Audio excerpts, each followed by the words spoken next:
بسم اللہ الرحمن الرحیم۔ السلام علیکم۔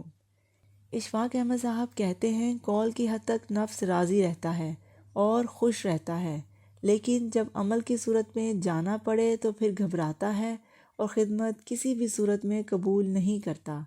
یہ ایسی بات تھی جو ہم کو سننی پڑی پہلی مرتبہ ڈیرے پر جا کر، تو اس کا مفہوم کچھ سمجھ میں نہ آیا۔ پہلی بات یہ کہ ہمارے لیے نفس کا تصور ہی نہیں تھا کہ یہ کیا چیز ہے، دوسرے یہ کہ کال کیا ہوتا ہے، تیسرے یہ کہ خدمت کا صحیح مفہوم کیا ہے۔ ہم نے بابا جی سے پوچھا اس کا مطلب کیا ہے۔ انہوں نے مجھ سے پوچھا آپ کیا کرتے ہیں؟ میں نے کہا جی میں افسانے لکھتا ہوں۔ کہنے لگے وہ کیا ہوتا ہے؟ میں نے کہا جی کہانیاں، میں وہ لکھتا ہوں۔ کہنے لگے یہ تو بڑی اچھی بات ہے، بڑی خوشی ہوئی، لوگ پڑھتے ہیں، سنتے ہیں؟ میں نے کہا جی ہاں۔ کہنے لگے آپ نے کتنی کہانیاں لکھیں اب تک؟ میں نے کہا کوئی 100 کہانیاں لکھیں۔ کہنے لگے یہ تو بڑی خوشی کی بات ہے۔ کہنے لگے 100 کہانیاں تو بہت ہوتی ہیں، اتنی چھوٹی عمر میں آپ نے لکھ لیں۔ مجھے یہ بتائیں اس میں حال پر کتنی کہانیاں لکھیں؟ یہ میرے لیے ایک نیا لفظ تھا، جیسے آپ کے لیے بھی نیا ہے کہ حال پر کا کیا مطلب ہے۔ وہاں ان کے سیکریٹری صاحب تھے، انہوں نے کہا بابا جی یہ پوچھتے ہیں آپ کے اوپر حال کی صورت میں گزری ہوئی کہانی جو آپ نے لکھی ہے، یعنی وہ آپ کی زندگی کا ایک حصہ ہو، آپ پر گزری ہو، آپ کا حال رہا ہو، آپ کی کیفیت رہی ہو۔ تو میں سوچ میں پڑ گیا۔ میں نے کہا سر جس بات کا تعلق میرے حال سے ہے، میرے مشاہدے سے نہیں، میرے مطالعے سے نہیں، بلکہ میرے اندر کی ذات سے ہے، تو وہ ان میں سے شاید 3 بنتی ہیں۔ 3 یوں کہ ایک دفعہ مجھے ایف اے میں ایک لڑکی سے محبت ہو گئی تھی، تو وہ بیچاری فوت ہو گئی تھی۔ وہ کہانی میں نے بڑے دردناک انداز میں لکھی تھی۔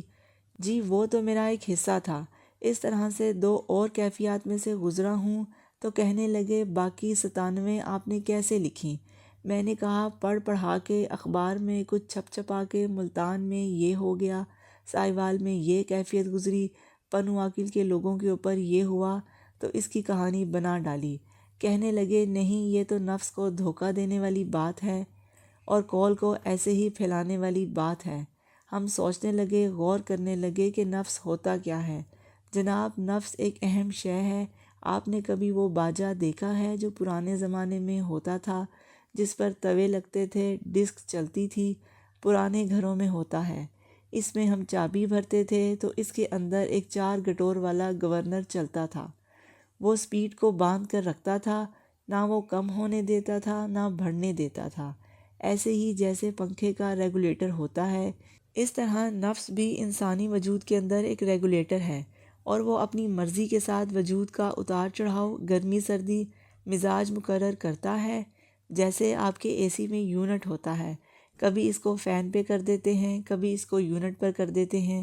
جیسے آپ کی کار کا سٹیئرنگ ہوتا ہے، جیسے آپ کے ہوائی جہاز کا ٹیلیسکوپ ہوتا ہے کہ اونچا نیچا ہونے پر وہ بتاتا رہتا ہے کہ کتنا اونچا گیا، اس طرح انسانی وجود کے اندر اس کا نفس ایک ٹیلیسکوپ، ایک سٹیئرنگ ہے۔ وہ اس کو بتاتا رہتا ہے کہ تو میری مرضی کے مطابق کام کر، اپنی مرضی کے مطابق یا جو تجھے احکام ملے یہ مت کر۔ اور پھر ہم سوچتے ہیں یہ بدبخت کدھر سے آ گیا؟ ہم نے نہ اسے بازار سے خریدا، نہ اسے رشتہ داروں سے لیا، نہ اسے کہیں سے منگوایا ہے۔ تو 2 سال کی عمر تک کے بچے کے اندر تو نفس موجود نہیں ہوتا۔ وہ بڑی خوشی کے ساتھ دوسرے اپنے ساتھیوں کے ساتھ اپنے کھلونے شیئر کرتا رہتا ہے اور ان کے ساتھ لڑائی کرتا ہے، چھینا جھپٹی، بھاگا دوڑی، لیکن اس کے اندر کسی قسم کی منافقت یا رنجش پیدا نہیں ہوتی۔ پھر سے دوست بن جاتے ہیں، پھر کھیلنے لگتے ہیں، وہاں پر اس کا نفس موجود نہیں۔ لیکن 2 سال کی عمر گزرنے کے بعد ماہرین کہتے ہیں نفس کا بیج بویا جانے لگتا ہے۔ مجھے ایسے ہی خیال آ گیا۔ جب ہم مڈل میں تھے تو ہمارے ایک استاد تھے، وہ مجھے جغرافیہ پڑھاتے تھے، لیکن وہ بہت موٹے تھے، ان کا جسم پلپلا تھا، کافی قد تھا، بچہ ان کا کوئی نہیں تھا، بیوی تھی۔ ڈاکٹر نے ان کو ورزش کرنے کو کہا تو انہوں نے ورزش کرنے کی کتاب خریدی جس میں ورزش کے بارے میں ہدایات تھیں۔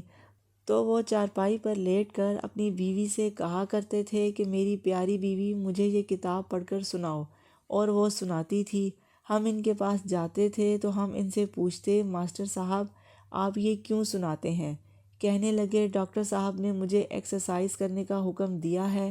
میری بیوی پڑھتی جاتی ہے اور میں غور سے سنتا جاتا ہوں۔ اب وہ سمجھتے تھے کہ اس کے کال سے، اسے کہنے سے ایکسرسائز ہوتی رہے گی اور میرا وزن کم ہوتا رہے گا اور میں سمارٹ ہوتا رہوں گا، لیکن وہ بیچارے اسی موٹاپے میں فوت ہو گئے اور ان کی کوئی ایکسرسائز نہ ہو سکی۔ عمل اور قول میں یہ تضاد جو ہے یہ ساتھ ساتھ چلتا رہتا ہے۔ ایک دفعہ بہت سا بادل چھا گیا، لیکن اس میں بادل کا کوئی تصور نہیں تھا۔ میں اور میرا بڑا بھائی جو کہ کلاس میں بھی مجھ سے 1 سال بڑے تھے، ہم کتنی دیر سے چلے اور گھر سے اسکول کا فاصلہ ذرا زیادہ تھا۔ جس گاؤں میں ہم رہتے تھے فاصلے پر تھا اور استاد ہمارے سخت تھے، تو اندیشہ اس بات کا تھا کہ ہم دیر سے اسکول پہنچیں گے، اور میری عادت تھی کہ جلد پریشان ہو جاتا تھا۔ میں نے اپنے بھائی سے کہا، بھائی صاحب اسکول تک ہم نہیں پہنچ سکتے، بہتر یہی ہے کہ یہاں بیٹھ کر اللہ سے دعا کریں کہ اے اللہ ہماری مدد فرما۔ یہاں بیٹھ کر چاروں کل پڑھتے ہیں، اس کا اچھا اثر ہوگا۔ تو میرے بھائی نے کہا، اٹھو، تیز تیز بھاگتے جاتے ہیں اور ساتھ ساتھ کل بھی پڑھتے جاتے ہیں۔ خالی بیٹھ کر پڑھنے سے تمہیں کوئی فائدہ نہیں پہنچے گا، اس کے ساتھ یہ چیز مکس کر دو تو زیادہ فائدہ ہوگا۔ خواتین و حضرات، یہ بات نفس پر گراں گزرتی ہے کہ اتنی ساری چیزیں لے کر ساتھ کیسے چلا جائے، بلکہ یہ تو زندگی میں چیزیں آتی جاتی رہتی ہیں۔ اب چونکہ مجھے اپنے گاؤں کی بیک گراؤنڈ یاد آ گئی، وہاں ہماری بہت بڑی منڈی تھی، وہاں ہفتے کا دانہ آتا تھا کیونکہ ایگریکلچرل لینڈ تھی۔ ہمارا وہاں ایک آڑتی تھا، وہ بہت درد مند قسم کا آدمی تھا۔ وہ اپنے گوداموں کو موٹے موٹے تالے لگا کر، لمبی لمبی چابیاں لگا کر کہتا رہتا تھا کہ بیچارے غریبوں کا بہت برا حال ہے۔ اب بھی آپ نے اکثر سنا ہوگا، جس آدمی کے پاس بھی فارغ وقت ہوتا ہے کہتے ہیں مہنگائی بہت ہو گئی ہے، بیچارے غریب کیا کریں گے۔ اب اس کا مطلب ہوتا ہے کہ میں تو کافی امیر ہوں، میں تو گزارا کر لوں گا، بیچارے غریب کیا کریں گے۔ آپ بھی روز گفتگو میں کہتے ہیں، ایسے ہی وہ کہا کرتا تھا، بیچارے غریبوں کا برا حال ہے، ان کو ایک وقت کی روٹی نہیں ملتی، کیا کریں گے۔ وہ کال کی بات کرتا تھا، کال کے ساتھ وابستہ تھا، اس کی زندگی ایسی ہی تھی۔ اس کا بیٹا ہمارا ہمدرد تھا، 7ویں 8ویں میں پڑھتا تھا۔ اس کو یہ بات بہت ناگوار گزرتی تھی، کیونکہ جب بھی کوئی فقیر گداگر آتا اور کہتا کہ اللہ کے نام پر مجھے 1 سیر گندم دے دے یا مکئی دے دے، اس وقت سیر ہی وزن میں استعمال ہوتا تھا، تو وہ کہتا تھا، بھئی یہ اللہ نے کیا کیفیت بنا رکھی ہے، میں بڑا دکھی ہوں، تو اس کو اور تیرے بچوں کو اللہ سلامتی عطا کرے اور تمہارے گھر پر بارش ہو، نعمت کی فراوانی ہو۔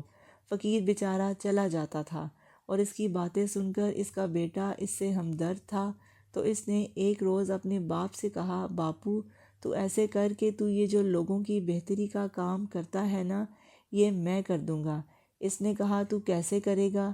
کہنے لگا، یہ گودام کی چابی مجھے دے دے، تو دعا مانگتا رہ، میرے پاس چابی ہوگی۔ آڑتی نے غصے سے کہا، خبردار، تو نے ایسی بات کی، دعا مانگنے کا ایک طریقہ ہوتا ہے۔ اچھا، اللہ بھلا کرے، لیکن چابی جو ہے وہ مضبوطی کے ساتھ لگی رہنی چاہیے۔ تو میں کہہ رہا تھا، نفس کو ٹرین کرنے کے لیے اور اس نفس کو صحیح راہ پر رکھنے کے لیے بزرگوں نے، لوگوں نے، سائنسدانوں نے بڑے طریقے ایجاد کیے ہیں، لیکن یہ قابو میں نہیں آتا، اور ہر وقت آدمی کو اٹینٹیو ہو کے، ہوشیار ہو کے، چوکس ہو کے اس کی طرف نگاہ رکھنے کی ضرورت ہے، ورنہ آدمی کا انجام جو ہے اچھا نہیں ہونے دیتا۔ شیطان اتنا نقصان نہیں کرتا جتنا نفس کرتا ہے۔ اس کا بنیادی تعلق گفتگو کے ساتھ ہے اور بات کے ساتھ ہے، اور یہ بات نکلنے نہیں دیتا۔ اس لیے آپ نے دیکھا ہوگا، اس وقت بھی، اس سے پہلے بھی، جب اخبار نہیں چھپتے تھے، الیکٹرانک میڈیا نہیں تھا، میرے جیسا پروگرام نہیں ہوتا تھا، تو اتنی گفتگو نہیں ہوتی تھی۔ اب اخبار بھی چھپتے ہیں، ایڈیٹوریل بھی لکھے جاتے ہیں، کالم بھی روز آپ کے سامنے پیش کیے جاتے ہیں، لیکن وہ سب کچھ جو ہونا چاہیے وہ ہو نہیں رہا۔ یہ انسانی زندگی جو کہ ایک بڑا تناور وجود ہے، اس کی ایک اینٹیٹی ہے، اس کا ایک حصہ ہے، اس کا ایک بوجھ ہے، اس کا سہارا نہیں ہے۔ یہ بات مشکل ضرور ہے، مجھے بھی لگی تھی، لیکن اگر آپ غور کریں گے تو ضرور سمجھ میں آ جائے گی۔ اللہ آپ کو آسانیاں عطا فرمائے اور آسانیاں تقسیم کرنے کا شرف عطا فرمائے۔ آپ سب کا بہت بہت شکریہ۔ آپ لوگ میری ویڈیو دیکھتے ہیں، سنتے ہیں، سمجھتے ہیں، پسند کرتے ہیں، شیئر کرتے ہیں اور میرے چینل کو سبسکرائب کر کے مجھے موٹیویٹ کرتے ہیں۔ جزاک اللہ۔